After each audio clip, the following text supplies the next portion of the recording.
Welcome to the Aston Martin DB12 S. This is a leaner, louder and faster version than the already excellent DB12, and as such you'll be paying even more money for it. Bet you didn't see that coming, did you? Okay, yeah, I am being facetious, but these are strange times that we live in. I mean, Aston Martin has just launched its first mid-engine supercar. It's got over 1,000 brake horsepower, and it costs more than twice as much as the equivalent Ferrari. And just a few days ago, we saw pictures on social media of a car that allegedly is an Aston Martin one-off, based on an F1 car and designed to shatter lap records the world over. Wouldn't have seen that coming. As such, it's good to know that you can still rely on the company to build big, very powerful front-engine rear-wheel drive Super GTs. That is, after all, Aston Martin's bread and butter. And while the Valhalla is spectacular, just like a supercar should be, this is more grand and beautiful and big.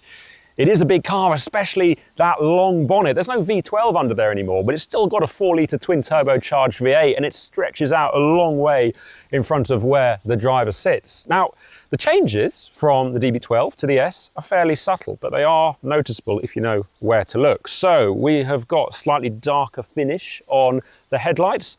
There's also a new front splitter for greater downforce. The louvres in the bonnet have been revised to provide better extraction of hot air from the engine.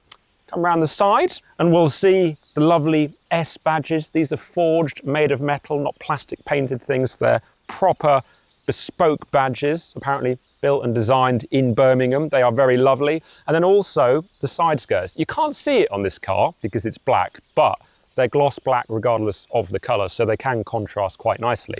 If we come around the rear, and this is where the biggest changes occur, you can see the little spoiler, which is nice, subtle, but meaningful, and then this diffuser. So it's changed from the DB12, A, to allow those twin stacked exhaust pipes, which look fantastic, but also to reduce lift.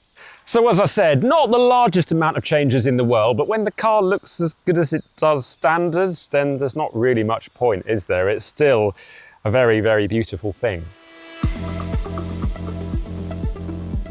It's a similar story in the cabin, where small details differentiate the S from the regular model.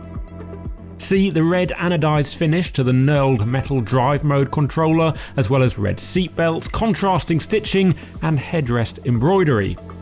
You can also pick what trim environment you want, so there's a choice between Accelerate Leather and Alcantara, or Inspire S semi-aniline leather and Inspire S Alcantara, or just full semi-aniline leather. Make sense? Yeah, me too. Otherwise, it's mostly classic Aston Martin in here, so lots and lots of lovingly stitched leather, also lots of buttons, which is nice. You can change the ESP systems, the exhaust and the dampers using physical buttons, which is absolutely great. But also, moving away from classic Aston Martin is the Apple CarPlay Ultra system. So that's taken over the digital dash and the infotainment. And I mean, yeah, it's Apple. It's better than what Aston Martin had before. It's not quite perfect. There's a few quirks with it. But overall, yeah, it's nice and intuitive. It's the classic Apple design, which is great. And the digital dash in front of me, it's got Aston Martin logos. It would be nicer to have some physical dials, but we're a long way past that. So that's working pretty well. One thing I'm not a fan of, and I'm a bit disappointed about, are the gear shift paddles. I hope they'd have improved this over the standard DB12, but they look good, but the feel and the sound, it's a bit, yeah, meh. It's a bit squishy and it doesn't have that satisfying clack that you want. So that's a bit of a shame given how big of a touch point it is. Finally, one of my favorite bits has got to be the way that that big long bonnet stretches out in front of you. It doesn't sound like much until you sit in here and then you realize just how special it makes the car feel. There's nothing quite like sitting far back in a car with a big bonnet. It looks awesome, and although it's not great for visibility, if there's curbs down there, it just feels so special. So yeah, feels like a proper Aston in here, in summary. So, a tick for the interior and exterior of the DB12 S. But that's the case for the standard car. Big question here is, what does the S change in the driving? And also, is it actually aimed at being sportier and sharper, or is the drive just supposed to be an all-round improvement? DB12 Mark II, as it were.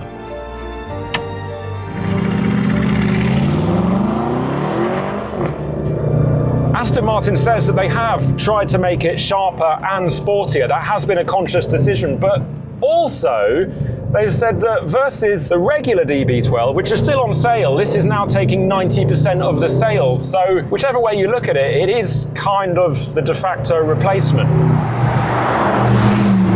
Dynamic changes for the S are spread across powertrain, chassis and driving aids. Plus, there's a tweaked sound character from the AMG-sourced 4-litre twin-turbocharged V8, and I've got to say, it's pretty mega. Now this car has the optional titanium exhaust, so that saves 11.7 kilograms, but it's also 1.5 decibels louder, which is actually quite a lot. And you know what? I think it sounds very good indeed. It basically brings out more of the notes that the engine's got. And what I really like is it's not all exhaust. There's also an appreciable amount of noise from the front end. Sounds angry, sounds brawny, sounds, well, just like an Aston Martin V8 should. As for power, there's a 19 brake horsepower increase to 690, with torque staying the same at 590 pounds-foot. 0 to 62 takes 3.4 seconds, a tenth quicker than the standard car, with top speed rated at 202 miles an hour. Aston Martin has fettled the launch control system, apparently, so, well, I mean, it would be rude not to try it, wouldn't it? Now we've got a nice straight piece of road here, so it's got a really simple activation procedure. All you do is you come to a stop. You can have it in any mode, GT Sport or Sport Plus. You put your left foot hard on the brake, you put your right foot on the accelerator, race start active, and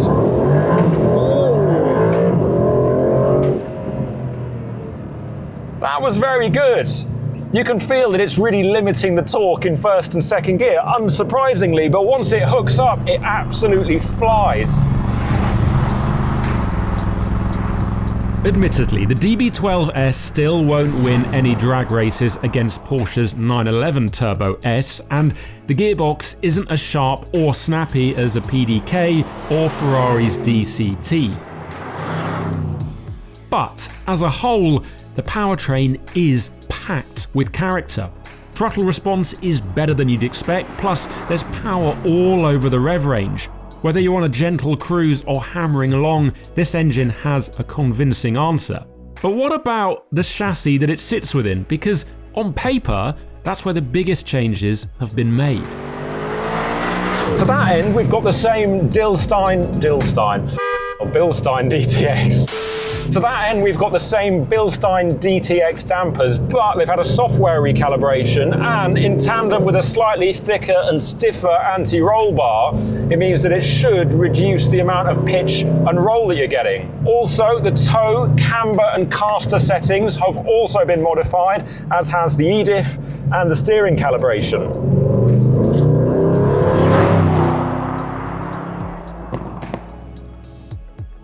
The goal of all of this was to improve the sense of confidence the driver has in the front end and allow them to get back on the power earlier and harder coming out of corners.